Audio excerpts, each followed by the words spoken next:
Out of the three Japanese luxury brands, many would argue that Lexus was the best in terms of sales and products. However, there was always something missing in their relentless pursuit of perfection, as they call it.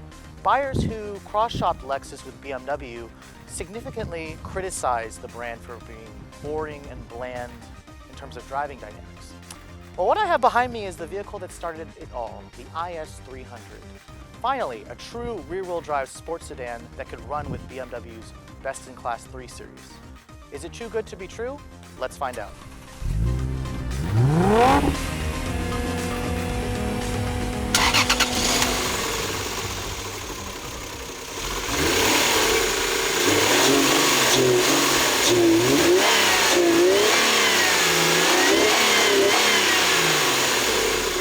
Now, for those of you who remember this car back in 2001, you'll know that it's actually the first model year of the IS300.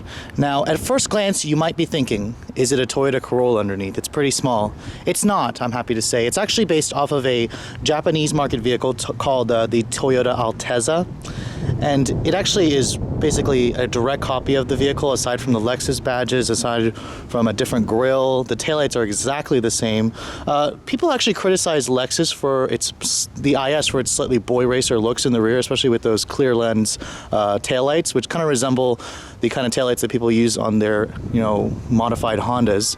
In terms of the styling, I actually think this IS has aged really well. This one is the black onyx exterior color. It's seen better days. This one also happens to have the optional 17-inch wheels. They're a nice polished or machine finish, and they look gorgeous. I think the wheels on this car still look good, and the front end of this car looks good. It's definitely got a much smaller footprint versus, the second generation and even the third generation IS. HID headlights are actually standard equipment on this model, as well as factory yellow bulbed fog lights. That's a really neat little feature and kind of unique. Lexus used to put yellow bulb fog lights on some of their vehicles, and they don't do that anymore. Looking at the interior of the IS, it actually, looks traditional Lexus for the most part. There are some elements that remind you of Toyota. This one kind of has a two-tone suede and leather seating surfaces. Now, stepping in, it's kind of a lower step in. The vehicle rides relatively low. You can see the interior here is pretty old. This is all old Toyota Lexus. Here's the older Lexus key. Don't expect to find any smart access system in this vehicle. So basically, stick the key in the ignition. And you can see this vehicle has kind of their chronograph style, instrumentation. It looks kind of interesting at a glance. And what you're hearing is actually a different motor. I'll get into that in a second. But in terms of, the rest of the interior, let's get to that.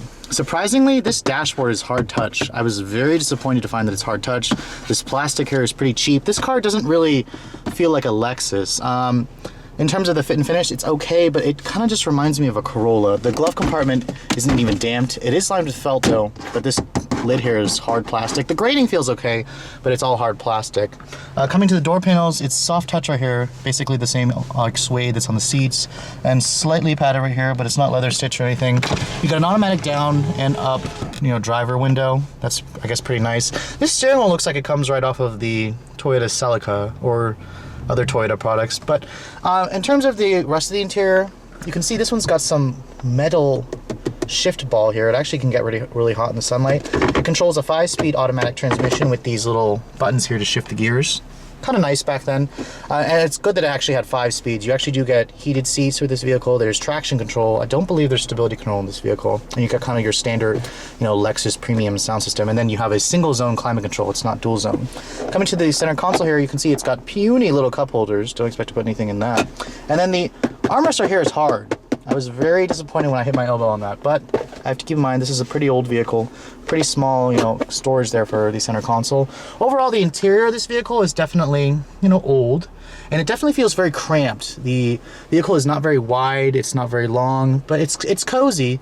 The materials, while they're solid for a Toyota, they're a little bit on the cheap side for a Lexus. It's nice to see that Lexus completely upgraded everything for the second generation. Now, the back seat for the IS has always been criticized for being small, and this first generation is no different.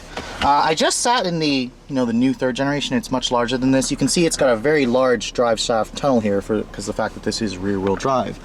Shutting the door, the materials are pretty much the same from the front seats. It's nice that they carried that over. Chrome door handle, but you can see the legroom in here is pretty tight. definitely only for 2 people back here. There is an armrest, thankfully, but the seats actually do not fold down, and it looks like there is a little pass-through right here to go into the trunk. Now, looking at that trunk, the IS actually surprisingly has a pretty decent-sized trunk. It's got a very large opening. The hinges will crush your cargo, so you better rearrange it so that doesn't happen. It doesn't go in very deep. You can see the seats don't fold 60/40, but it's got a pretty low liftover. Overall, it's a decently sized trunk.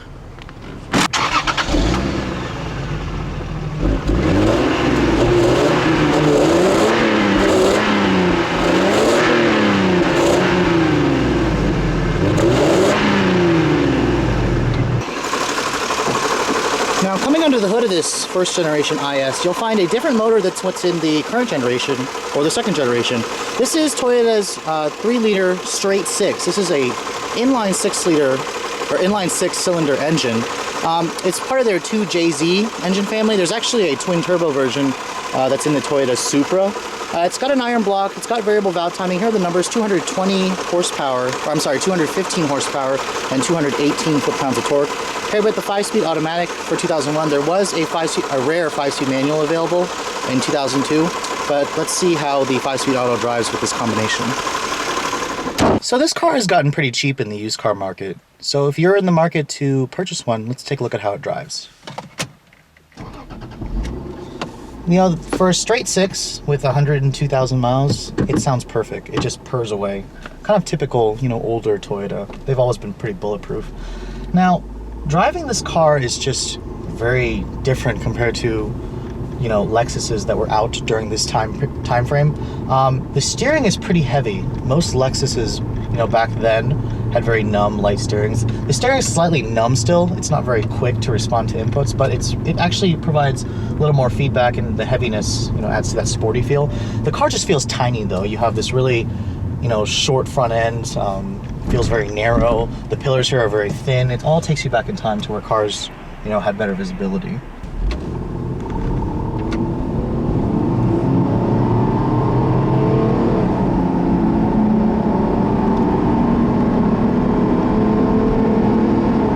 Now, the 5-speed auto in this car definitely shifts on the jerky side, and it seems to have a little bit of a hesitation. I'm not entirely sure if it's, you know, part of the way the transmission shifts now, just because with age, but this is my first time driving, you know, the 5-speed autos of this generation IS. It shifts smoothly when it finally shifts. It just feels like there's slightly hesitation. I did have it in the sport mode there. That's probably the reason why it was a little bit more hesitant. It does have a little manual mode here. You have to slap into the manual mode here, and then you can push down on these little buttons. And that's downshift. The upshift is right here. And it shifts much better now that it's in regular drive mode, so I'll probably avoid pushing the power button. In terms of how the vehicle drives, it is pretty sporty.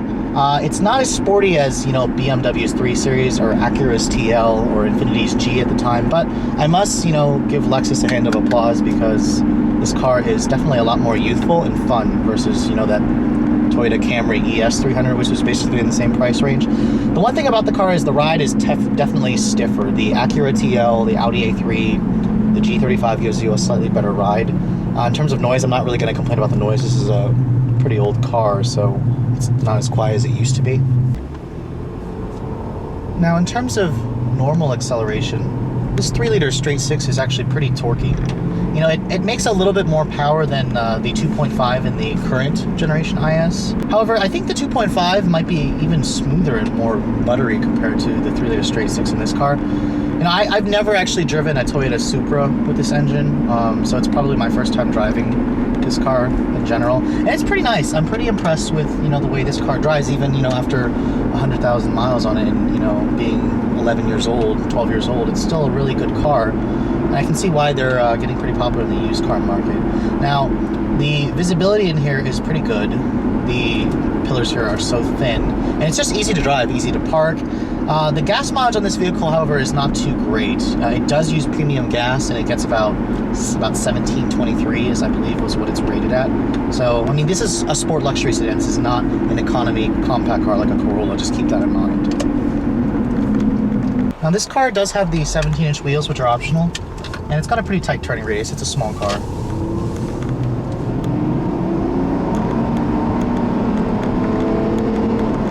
And it does have decent guts when you give it the boot, but I would have loved to drive this car more with the 5-speed manual just to see how it compares. But anyways, if you guys are in the market for a used Japanese, sport luxury sedan like this, your choices really are this, the G35, and the Acura TL. I probably would think that those two are a little bit better just because this car is really cramped, and the other cars offer more power. But hope you guys have enjoyed my overview of this first generation Lexus IS. If you're in the market for one, check one out. Thanks for watching. I'll catch you guys later.